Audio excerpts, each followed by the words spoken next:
thì học sẽ đấy là có nhiều lần là chỉ để kiểu tự nhiều chụp hè cô ấy như vậy hay Moses là nông khả cái nông mẹ lẽ nhiều lần nó trồng một theo có yeah kém nhau anh ấy cô kém nhau anh ấy cô vậy ấy à thông đến cô vào nghiêm là chỉ dân đầu mẹ lẽ họ mạo giờ thủ kia về nông đó họ nó thuần vậy cái gì nghe là thế mò nghe là thế cái lý giờ thủ dân đầu cô tắc tao tắc chậm thì nói có tình yêu gì lúc đó pastor nó nông tôi tham cái chìm cái mà có chìm đó ta lúc có tao nên nhìn thấy yan phu cái mà cái này lúc đó hầm lên nông để cắm tay cái thầy có pastor nó nông đen cái mấy cái chìm cái cha lại hay chìm cái tân đó nông thao cũ hầm lên light này rồi lúc màu rồi nông thao cũ candle chun nó yeah chun nó xuân có nông chỉ lo tài yêu cái xuân cái khá kinh thôi đấy cái bè cái nông chìm con tao có pastor nó lúc đó nhân được thà lại vắng sen thế đấy có thà lại vắng sen lúc đó chụp kia đó nó lâu sang cái nào như chưa bùi Việt này pastor để xem chế đấy có chế lục của gì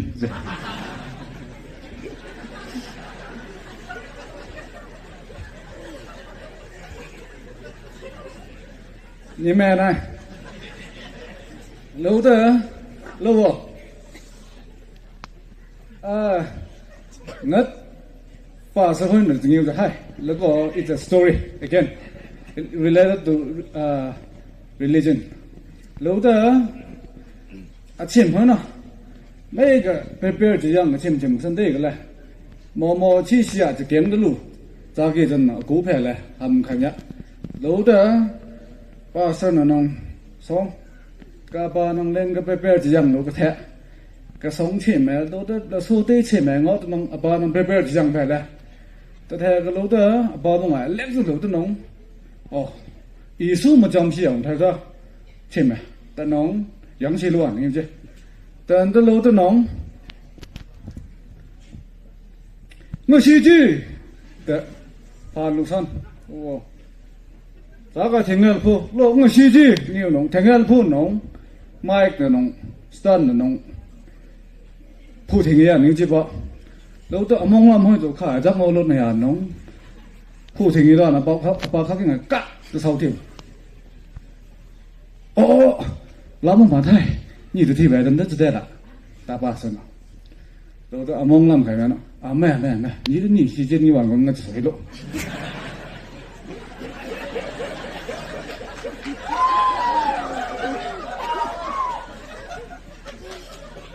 bà sơ hay prepare rằng chỉ màu xong này mong lắm hơi nổi attentively nổi cái ăn màu xong này the third one lúc đó nhớ khen nó cô lúc đó hầm lì nó là sầu này the criticizer đáng nhiều quá lúc dòng nó lúc chi nó ý là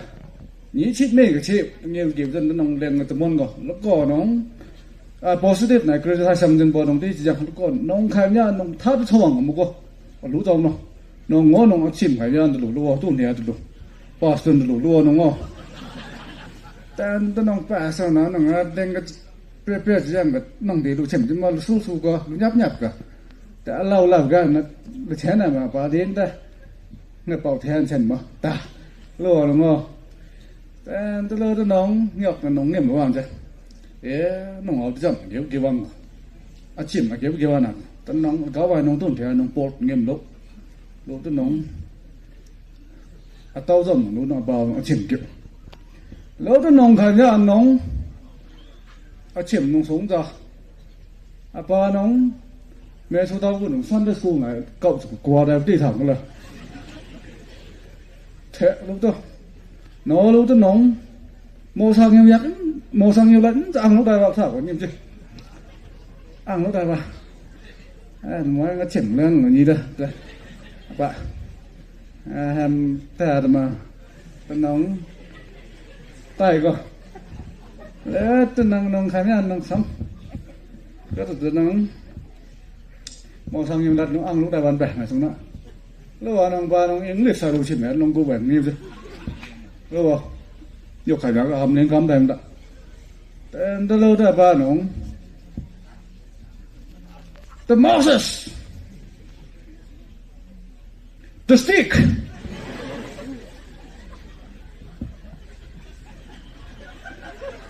the water, him.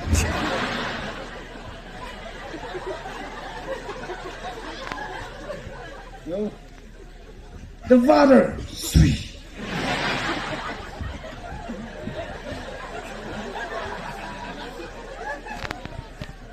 English I xem thái bảo the Israelites tip tip tip tip tip sĩ quan chứ again the Moses the stick nó bỏ bên mà the water pem phô xíu thứ đó sẽ lo gì đúng đó the water, sweet.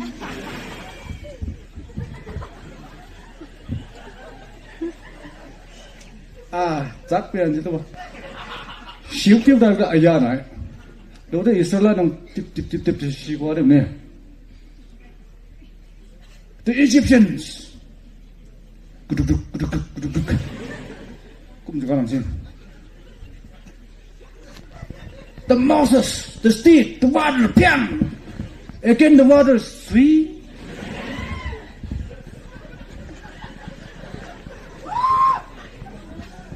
The Egyptians, plum, plum, plum.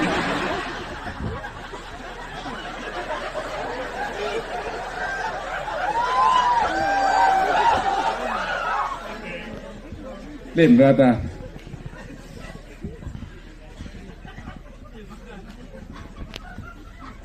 Moral the teacher, son of happy in the high.